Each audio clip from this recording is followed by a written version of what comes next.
No, I wouldn't say that. I wouldn't say there's nothing worse. Because worse is a very deep hole. Right. But it's bad. Yeah, people prove you wrong, right? Oh yes, definitely. Worse Yeah. worse is a deep hole. Anyways, her depression went away. All these things. Now, I didn't have arthritis, but I had a lot of the other symptoms. And I thought, oh Christ, okay, Michaela, I can try anything for a month. She said, try it for a month. I thought, okay, whatever. I can hang by my fingernails from the windowsill for a month. It's like, it's just not that big a deal. And so I eliminated during my first week. Do I snore a lot? What the hell? That's supposed to be associated with weight loss. Because I had gained some weight. I weighed about 212 pounds and I'm about 6'1.5", so that was my maximum weight. I stopped snoring, which was a great relief to Tammy. So I just quit, and that's a big deal, right? Because if you snore, you have sleep apnea, and then you don't sleep right, it's like not a good thing. Okay, next. I started waking up a little more. No, it was just no desserts, no sugar, no, and I thought that might do it. Didn't make any difference at all. 7 pounds. Well then I lost 7 pounds the next month. Then I lost 7 pounds the next month. I lost 7 pounds every month for 7 months. It's like I'd throw away all my clothes. I went back to the same weight that I was when I was 26. And my psoriasis disappeared. And I had floaters in my right eye, and they cleared up. And then the last thing that went away from me, I was still having a bitch of a time with mood regulation, and that sucked, because when I changed my diet, I didn't respond to antidepressants properly anymore. They weren't working. And so although I was getting better physically in a variety of ways, like radical ways, I was really having a bitch of a time regulating my mood, and I was having sporadic, really negative reactions to food when I ate something I shouldn't.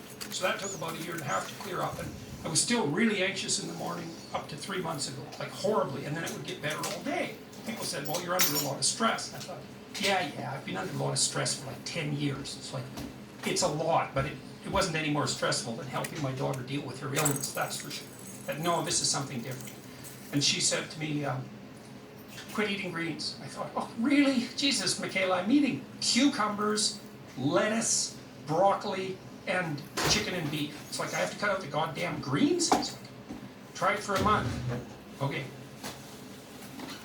In a week, I was 25% less anxious in the morning. Within 2 weeks, 75%, and I've been better every single day. I'm better now, probably, than I've ever been in my life, and I haven't been taking 6 hours a night, no problem. I wake up in the morning, I'm awake. If I take a 15-minute nap, that used to take me an hour to recover from, that's gone. Here's the coolest thing. I've had gum disease since I was 25. That's been serious enough to have, I've had to have minor surgical inflammation.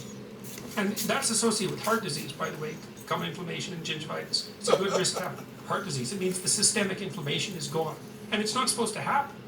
You're not supposed to recover from gingivitis. And my gums are in perfect shape. It's like, what the hell? So here's what happened. I lost 50 pounds. It's like, that's a lot, right? I'm nowhere near as hungry as I used to be. My appetite's probably fallen by 70%. I don't get blood sugar dysregulation problems. I need way less. I'm stronger. I can swim better. And my gum disease is gone. It's like, what the hell? And you've done no blood work, so you don't know what your lipid profile is, or No, I'll get that done again. I lost 10 pounds in 6 months. I talked to a woman yesterday. She lost 15 pounds in 1 month. She was 70. It's like, this is... here's a question. Why is everyone fat and stupid? That's a question, man. Because it's new. is it? Yes, it is. It's new. And it's not sedentary lifestyle. That hypothesis doesn't seem to hold water. There's something wrong with the way we're eating. And what's wrong is that we're eating way too many carbohydrates, I think. But remember, I'm no expert. Big shift. The elimination of most carbohydrates has made a big shift in my life, and I do cheat occasionally with bread, occasionally with pasta. I will go off with ice cream and things along those lines, but most of the time I'm just eating meat and vegetables. Most of the time. And then I'll have a cheat day, like, once a week or something like that. Yeah, Especially if I go to dinner, I'll have a little pasta. And it doesn't seem to mess me up too So bad. But interesting. I can't believe I can wake up in the morning. Like, that's never happened to me in my whole life. And when I was a kid, 13, 12, I had a bitch of a time waking up. I didn't sleep at all for 25 days. how is that possible?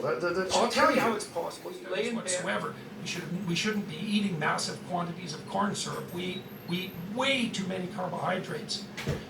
Michaela posted wasn't as intense as a craving for a cigarette if you're an ex-smoker. It was like, well, it'd be really nice to eat that.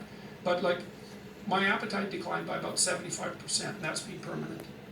So there's a perverse thing for you. I eat way less, and now I'm not as hungry.